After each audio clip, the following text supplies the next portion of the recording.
Una vez había un encuentro de personas y se encontraba un médico de prestigio, ¿verdad? Un hombre pues muy profesional, y se acercó a un sacerdote joven. Y este hombre, que era de una gran ciencia, pero con una fe un poco anoréxica, le dijo al sacerdote: «Padre, ¿no está usted un poco triste, un poco desanimado o incluso un poquito depresivo?». Y entonces el sacerdote le preguntó: ¿y por qué? ¿Por qué tengo que estar así? Y el médico le dijo: hombre, porque la iglesia está pasando malos momentos, la gente ya no tiene fe, los jóvenes no van a la iglesia y todo su mundo está un poco yéndose, pues, mal, vamos. Y entonces el sacerdote joven le contesta: hombre, la verdad es que no tengo depresión, pero yo creo que el que tendría que tener depresión es usted. Y el médico le dijo: ¿cómo? ¿Yo depresión? Y el sacerdote le dice: sí, porque claro, usted es un hombre importante, ha estudiado mucho, ha hecho muchas conferencias, ha hecho muchas investigaciones, usted es una persona pues de prestigio, ¿verdad? Y al final usted siempre le dice a sus clientes lo mismo: no hay nada que hacer, y se les acaban muriendo todos. En cambio, yo como sacerdote, mi misión es llevar a la gente al cielo. Entonces, cuando a usted se le van, pues vienen a mí y yo los llevo al cielo. Y esa es mi misión. O sea que el que tendría que tener depresión es usted. Por eso, en el día de hoy, os damos la bienvenida a Veamos, este espacio donde plantearemos durante unos minutos cosas que nos pueden ayudar para vivir en cristiano. Por eso, en el día de hoy queremos compartir con ustedes algunas reflexiones sobre cómo vivir en cristiano en un ambiente de laicismo radical.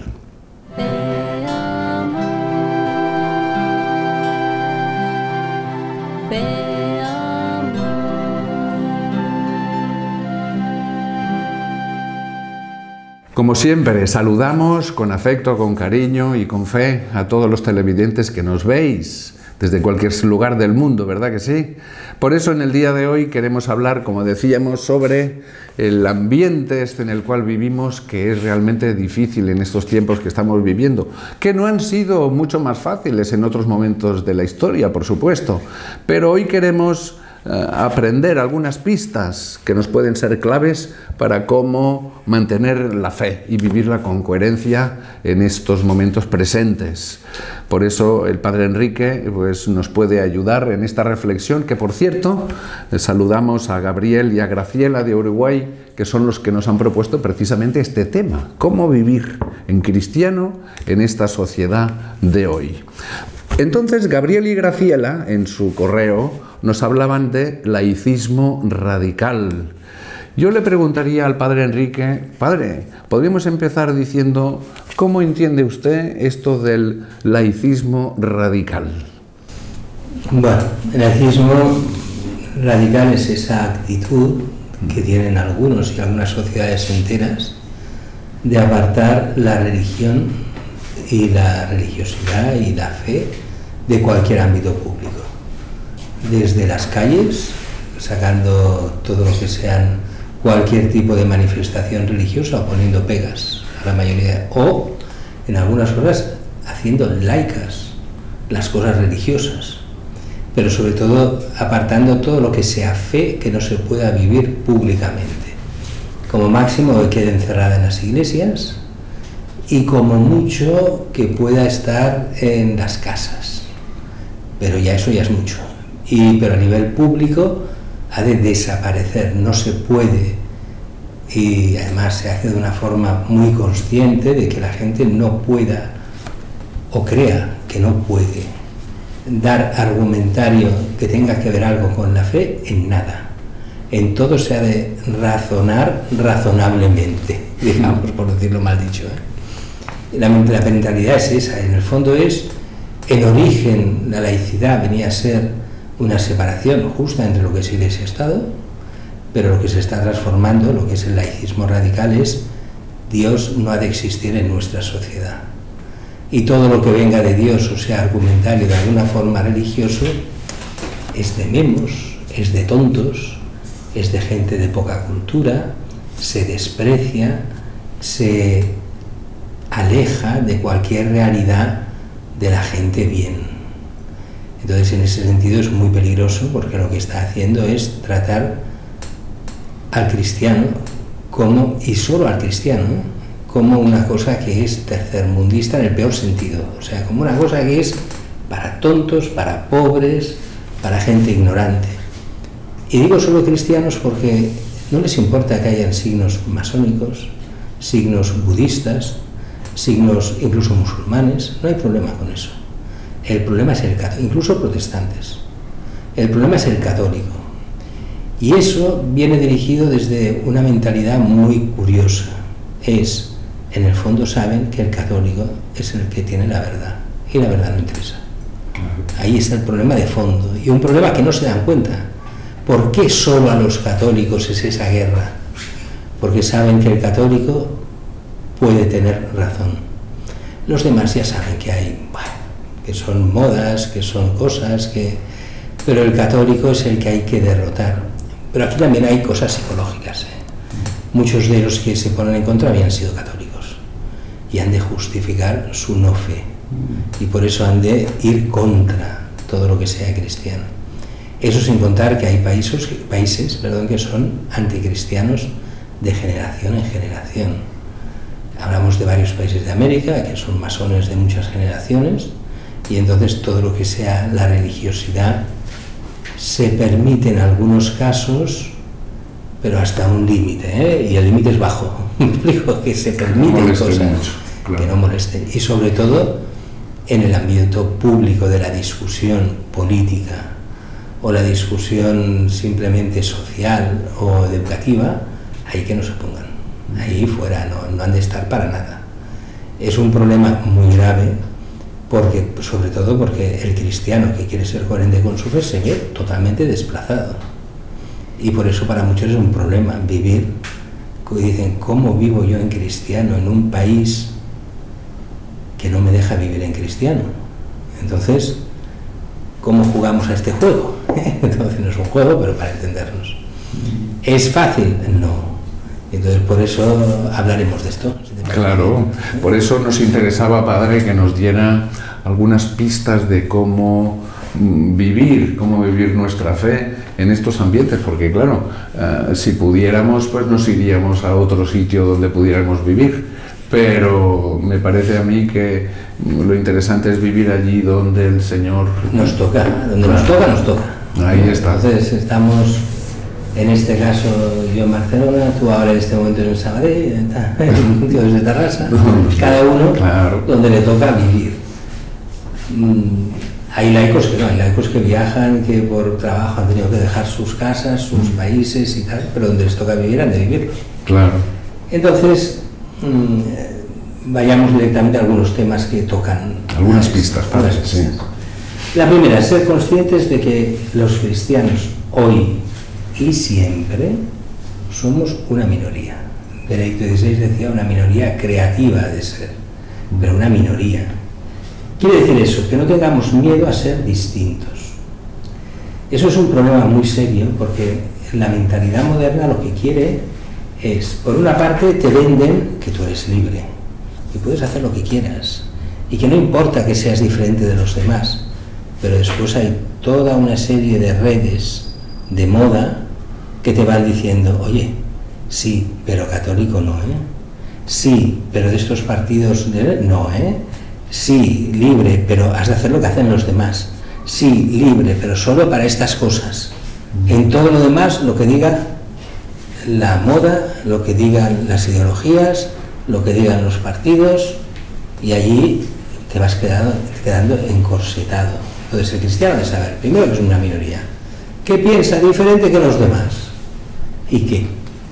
O sea, de tener esa valentía interna de decir, bueno, yo no soy como los demás, no como desprecio a los demás, sino como aprecio a Cristo, que es diferente. No desprecias a los demás, sino que aprecias lo que es tuyo, y lo que es tuyo es Cristo. Entonces, por Cristo puedes ser diferente, no porque vayas a ir en contra de los demás, sino a favor de Cristo. Y entonces has de vivir no aislado, no enfrentándote todo el día a los demás, sino sabiendo que has de ir viviendo de pequeñas cosas que vayan dando sentido a tu vida, que vayan cambiando el mundo poco a poco, que hagan reflexionar a los demás con una coherencia de vida que vale mucho más que 1000 palabras a veces, que en un mundo tan laico, tan laicista. A veces no sirven. Puedes hacer 1000 palabras y no sirven. Y un gesto en el que muestras la caridad que viene de tu fe, y a lo mejor eso mueve a gente que no lo habría movido nunca. Entonces hay que ir con cuidado, sin desesperarse nunca tampoco. O sea, esa mentalidad, ¿no?, de la anécdota que decías, ¿no?, de la desesperación porque somos pocos, no, al revés. Nosotros tenemos la certeza de que si eres fiel, el Señor te va llevando. O sea, primera pista, Padre, que no tengamos miedo de ser pocos. Sí, que es conciencia de que somos pocos, pero fíjate, si esto coges el Evangelio, ¿cuántos eran? Cuando muere Jesús y resucita, se calculan 120 discípulos. Mira. 120 empeñados, que estuvieran siguiendo al Señor. Otros muchos que, bueno, lo habían oído, que de lejos, que no estaban en desacuerdo, pero que no. 120. Hoy somos muchísimos más. Claro. ¿Me explico? Sí. Hoy somos, en cualquier ambiente, somos mucho más de 120. Aunque seamos pocos para las mayorías, pero somos mucho más que eso. Entonces, primer punto, ser conscientes de lo que somos. Que no tenemos una gran fuerza aparente. Pero las primeras comunidades cristianas tampoco tenían una gran fuerza aparente. ¿Qué tenían de fuerza? Que eran fieles al Señor, que sabían de su pasión, muerte y resurrección, que les daba la gracia para vivir, y que ellos serían transformadores del mundo. Y fueron transformando el mundo poco a poco. Con lo cual, al final, lo que viene a decir la fe es: oye, tú vive para tu salvación y procurando en la medida del posible la salvación de los demás. Ya está. No es cuestión de ser superhéroes tampoco. Héroes sí, un poco. Los superhéroes tampoco. Sí, también. Entonces, si el primer punto y la primera pista es somos pocos, no tener miedo en ser minoría, pero Padre, estos pocos que se encuentren, que se reúnan, es que es muy importante. Uno no va, porque sean pocos, no van solos. Ese es uno de los problemas muchas veces, que mucha gente se va encontrando aislada, y lo que necesita es encontrar comunidades en las que se encuentre bien para vivir la propia fe y con gente que le ayude a vivir la propia fe. Pues si uno cree que quedándose solo la fe irá adelante, como mucho podrá mantenerla, pero ya está. Hasta que aguante, pero solo siempre necesitas a alguien que te anime. Entonces, la experiencia de la Iglesia desde el primer siglo es que creaban pequeñas comunidades. Claro. Y esas pequeñas comunidades estaban en comunión con otras pequeñas y grandes comunidades. Y eso es lo que da fuerza, porque te hace vivir la fe que viven otros.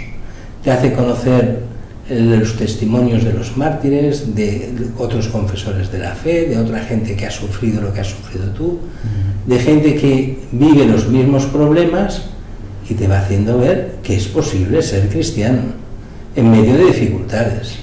Y es de gente que rezará por ti, y tú rezarás por ellos, y aquí entraría otro tema, que sería, pero que va junto a este, que es fortalecer así la identidad cristiana que uno necesita, fortalecerse como cristiano. Y eso quiere decir que ha de cultivar una vida interior con una formación tanto en el Evangelio como en el Catecismo, como en la doctrina social cristiana, el saber dar razón de la esperanza, o sea, que uno pueda formarse de tal forma que pueda hablar, cuando le piden razones, pueda hablar de su fe a los demás también, sin esconderse. Y muchas veces el cristiano ha de ser tan humilde que diga, pues mira, no sé ni responderte a esto y no pasa nada. ¿Me explico? Sí, sí. Mucha gente piensa que el cristiano ha de tener respuesta a todo. Ha de tener respuesta a la fe, proclamar la propia fe, dar razón de la esperanza. ¿Cuál es la razón de la esperanza? Cristo vivo, ya está. Después, cosas concretas. A lo mejor no sabrá responderlas y además ni lo necesita. Mira, ahora se me viene un ejemplo ahora en la cabeza, ¿no? Cuando te vienen los superateos y te dicen, bueno, es que claro, los santos en realidad son simplemente, bueno, vienen de los romanos que tenían a los antepasados como santos y entonces la Iglesia Católica coge esos santos para hacer sus propios santos. Y dices, no te has enterado de nada, no tiene nada que ver con eso. Pero voy a discutir con uno que solo piensa con estas cosas. ¿Tú te lo crees? Pues mira, no va por ahí. Pero si tú quieres creer, créetelo. Pero no va por allí. Los santos vienen de los mártires, los que dieron la sangre por Cristo. Esos son los primeros santos. No que si los dioses menores de los antepasados romanos, eso no tiene nada que ver. Pero el mundo ateo da explicaciones desde su ateísmo sin entender nada de la Iglesia. Y entonces has de decir, bueno, te va a dar más pena que otra cosa. Pero muchas veces ante aquel que no quiere la verdad, sino solo su autojustificación de ateísmo, no vale la pena hablar.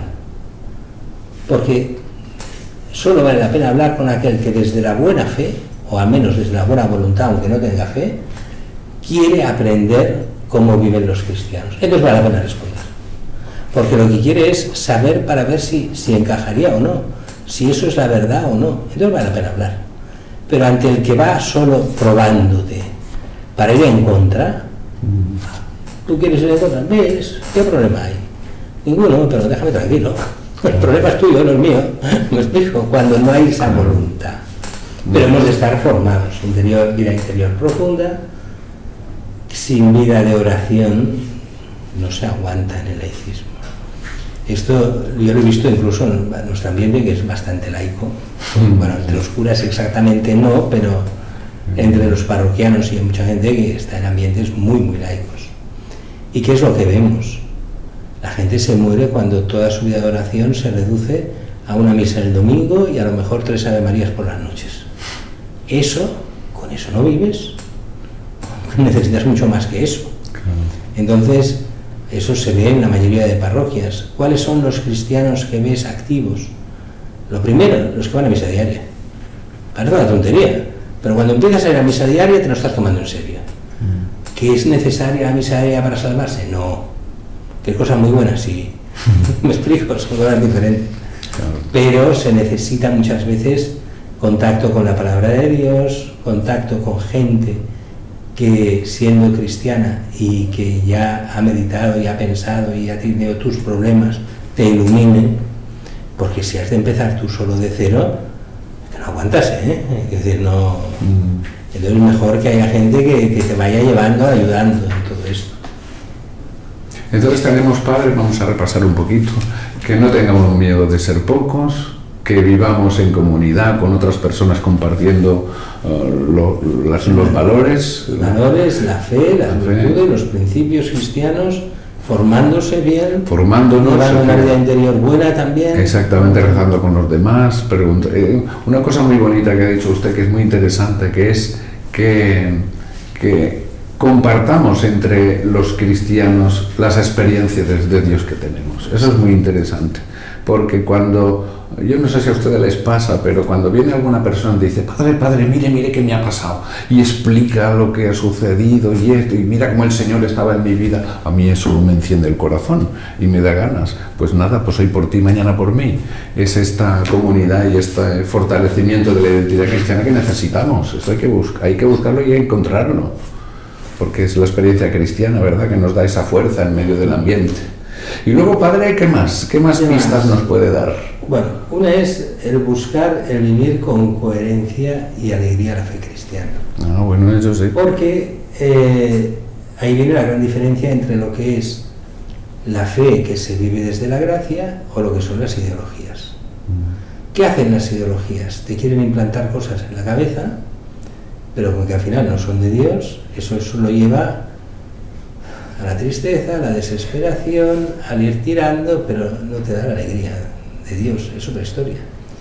El cristiano, si se cierra y se queda como si fuese una ideología, unos principios y basta, no compartidos, al final se entristece.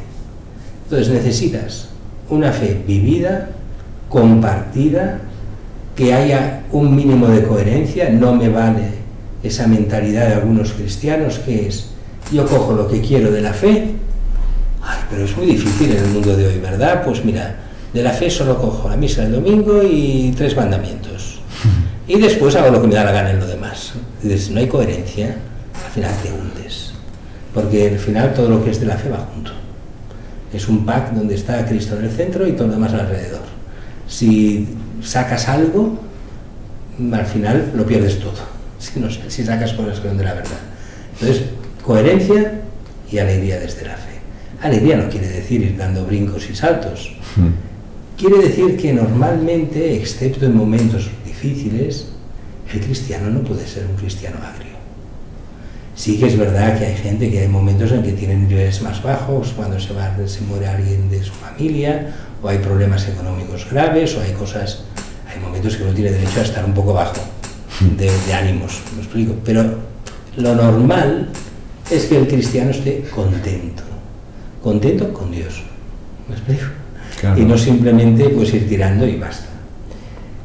Después habría también todo lo que parte de la caridad, que es el respeto y el amor al prójimo, e incluso a los más laicistas, que a veces, ¿qué entendemos por amor? Sabéis muy bien que hay dos formas de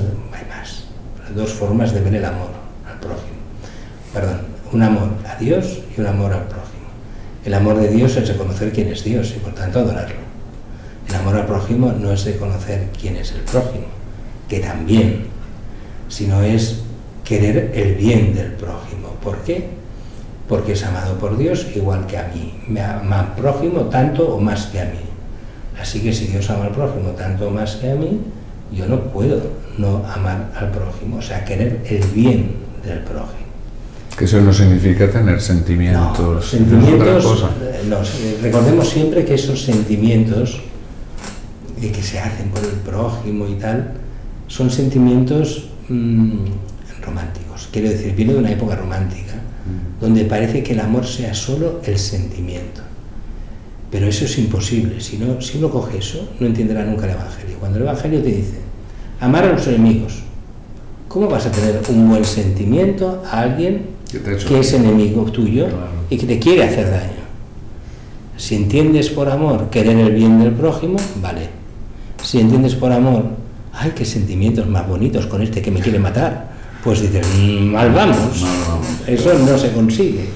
Entonces, bueno, hay esa mentalidad de querer mostrar respeto a los demás, y sobre todo en no responder al mal con mal. A veces es difícil, ¿sí? Quiero decir, a veces hay el sentimiento de querer machacar al que te hace daño, al que va por ti. A veces te has de defender, esto es cierto, que el derecho a la autodefensa está aceptado en todas partes. Claro.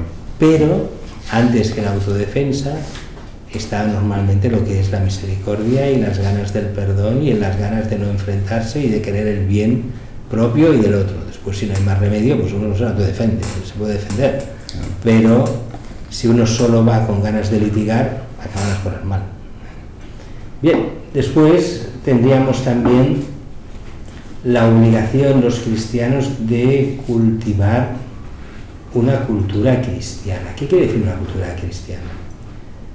En esto, por ejemplo, es muy curioso ir a los museos modernos, ¿no? Tú vas a un museo moderno y encuentras, igual que en la filosofía moderna y todas estas cosas, encuentras filosofía clásica, la búsqueda del bien, la búsqueda de la verdad, y poco a poco vas entrando en la modernidad y se pierde la verdad, y ya no hay verdad, y nada de verdad, y todo es confusión. Vas a los museos, la búsqueda de la belleza en el arte, de repente llega el siglo XX y la búsqueda de la autenticidad, que es el horror, la fealdad, sí. Lo llaman autenticidad. Y dices, pero eso te lleva a una depresión absoluta, el arte moderno.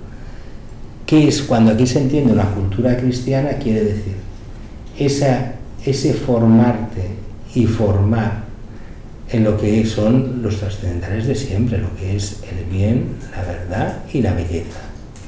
Eso son bienes que sirven para el cristiano y no cristiano, pero el bien, la belleza y la bondad siempre llevan a Dios. Lo demás, uno no se da cuenta y aparta de Dios. cuando ves la belleza ensalzada, la fealdad ensalzada, dices, ¿aquí qué va a pasar? Cuando tú ves, por ejemplo, digo por decir, ensalzan la Revolución Francesa y empiezas a ver y son las matanzas, el ir contra los derechos humanos, el ir contra todo, como un gran avance en la sociedad. Haber matado a tanta gente, destrozado todo en nombre de igualdad, libertad, fraternidad, pero que después te das cuenta que son falsas. No ha habido ni igualdad, ni fraternidad, ni libertad, sino guillotina. Y dices, a ver, ¿dónde está esa verdad? Entonces, el cristiano no puede aceptar todas esas cosas que llevan al mal, incluso en el arte. Y en el arte el mal es la fealdad. O sea, cuando las cosas son feas, cuando las cosas no buscan una verdad y un bien, sino casi escandalizar y poco más, y desde la fealdad, dices, eso no es cultura cristiana. La cultura cristiana es buscar la belleza, buscar el sentido de las cosas, buscar el bien, buscar la verdad en lo que se hace. Claro, nuestros televidentes pueden pensar, cuando habla el padre Enrique de cultura cristiana, pueden pensar, por ejemplo, en la música. Hay músicas con letras bonitas, poéticas, e incluso la melodía, pero claro, últimamente todos... El reggaetón, ya dirás tú, que tiene que ver con la verdad, con la belleza y con las exactamente, cosas. Unas canciones que no dicen nada, o lo que dicen es muy malo. Es muy malo, y luego los ritmos, las cosas. O por ejemplo, cuando ustedes van de turismo por ahí y dicen, bueno, voy a ver arquitectura bonita. Bueno, pues normalmente están las iglesias, algunos edificios, pero luego hay otros que dices, esto bonito, bonito no es. Tendrá muchos premios y será muy así, pero la belleza, ¿verdad? Sí, sí, y aquí es complicado a veces de decir, pero no se fomenta. O sea, cuando uno se va a las universidades y a las facultades, ¿qué fomentan? Por una parte, que las cosas sean útiles. Pero después se fomentan que las cosas, o sea, el sentido de la belleza es un sentido que no tiene que ver con nuestro sentido de la belleza. O sea, un músico, por ejemplo, uno dice, el Guernica de Picasso. No, pero es que significa... Bueno, ahora están dudando si realmente significa lo que dicen que significa. ¿Ah, sí? Sí, hay varias teorías que están diciendo que era otra cosa, el Guernica, pero bueno, es igual. Dejémoslo si era o no era el bombardeo y tal y cual.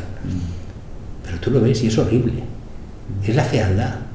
Claro, y uno dice, bueno, sí, pero es la fealdad de la guerra, ¿ves? Muestra una verdad, la fealdad de la guerra. Vale, aceptamos por burro como animal de compañía, ¿de acuerdo? Lo aceptamos. Pero dices, muchas veces la belleza no es simplemente lo bello por lo bello en el sentido de casi al estilo Walt Disney, de decir, no, es que lo único que importa es la belleza en sí misma, aislada de todo, como si fuese una engañabobos. No, no, la belleza en el sentido de cuando haces arte no puede ser que sea feo, sino que de alguna forma esa belleza te lleva a considerar bien muchas otras cosas, ¿eh? Y la belleza, hay muchos tipos de belleza, no hay una sola. Quiere decir que aquí los artistas tienen mucha libertad para explorar muchos tipos de belleza diferentes. Pero bueno, hablábamos de lo que es cultivar esa cultura cristiana. Pero otro punto, porque no se nos hará tarde ya, si nos queda muy tarde, sí, sería el ser conscientes de que somos signos de contradicción vivientes. O sea, que no somos de la sociedad. Estamos en la sociedad, pero no somos como los demás. Pero eso ya nos lo dijo el Señor, ya nos advirtió desde el principio. Con lo cual no es extraño que nos suceda. No es extraño, pero a la gente le cuesta mucho. O sea, fíjate bien, yo me acuerdo una vez unos alumnos, unos niños de un colegio, y los profesores, como que los veían que eran buenos niños, tenía que ser el modelo para toda la clase. Bueno, pidieron a los padres que los cambiasen de colegio, porque decían, nosotros somos niños, no tenemos que ser modelos de nada, que nos dejen ser tranquilamente niños, porque aunque resulta que allí era todo un desastre el colegio y estos sacaban las mejores notas y todo, pues los ponían en todo como ejemplo. Bueno, pues tuvieron que cambiar de colegio, para que los niños pudieran ser niños. Claro. Muchas veces no nos gusta ser diferentes de los demás, queremos ser como los demás. Claro, si es como los demás hacia el bien, ningún problema. Si es como los demás hacia el mal, ahí está el problema. Cuando la sociedad se aparta de Dios, no podemos ser como todos. Si toda la sociedad fuera hacia Dios, pues iría muy bien que teníamos todos, ¿no? Pero somos conscientes de que somos diferentes. Ni mejores ni peores a nivel personal, mejores en cuanto a dónde nos lleva, que es a Cristo, que es lo mejor que tenemos. Entonces, conscientes de que somos diferentes, que somos signo de contradicción para muchos, que no nos entenderán, que no hemos de tener complejos, que hemos de aceptar que a veces se burlen de nosotros, que haya incomprensión, sabiendo que la fe no se puede imponer, pero sí exige que la fe se vea en ciertos momentos. Eso de ocultar nuestra fe demasiado, hay momentos en que tampoco es necesario mostrarla, pero hay momentos que sí. Entonces eso de siempre ir ocultos, ¿no? Eso me recuerda a ciertos políticos católicos que no cambiaban ninguna ley ni cambiaban nada bueno, todo era hacer lo que hacían los demás, porque si no, cuando llegasen arriba de todo no podrían cambiar nada. Llegaron arriba de todo y nunca cambiaron nada. ¿Para qué servían estos políticos católicos? Para nada. Bueno, pues eso ha pasado, pasa y pasará muchas veces. Somos signo de contradicción y hemos de actuar en consecuencia. Bien, la última, porque ya es muy tarde, sería no dejarse robar la esperanza. Quiere decir darse cuenta de que aunque nosotros luchamos contra toda esperanza, que parece que vamos a perder todo, parece que los demás van a ganar, parece que el bien tiene los días contados, que no se preocupen de nada. La Iglesia 1000 veces en la historia han prometido que desaparecería y que no quedaría nada de la Iglesia, y la Iglesia continúa adelante. Y sabemos muy bien que nosotros luchamos contra toda desesperanza, a favor de la esperanza en Cristo. Y sabemos muy bien aquella frase que decía no sé quién, pero que me gusta tanto, que es: los cristianos vamos de derrota en derrota hasta la victoria final. ¿Verdad que sí? Pues ya está. Pues hasta aquí, queridos televidentes, el programa de hoy, que ha sido un poquito más largo, pero me parece que ha valido la pena, ¿verdad que sí? Nos quedamos, Padre, con que aunque seamos pocos, ni seamos tristes, que nos encontremos en comunidad, que nos formemos y sobre todo que no perdamos la esperanza, como decía usted, hasta la victoria final. Por eso necesitamos también en estos pequeños programas que nos inspiran la bendición de Dios para precisamente ser fieles a esta victoria final que esperamos conseguir con la gracia de Dios. Padre, por favor. El Señor esté con vosotros. Y con tu espíritu. Bendiga a Dios Todopoderoso, Padre, Hijo y Espíritu Santo. Amén. Glorioso San José, ruega por nosotros. Ave María Purísima, sin pecado concebida.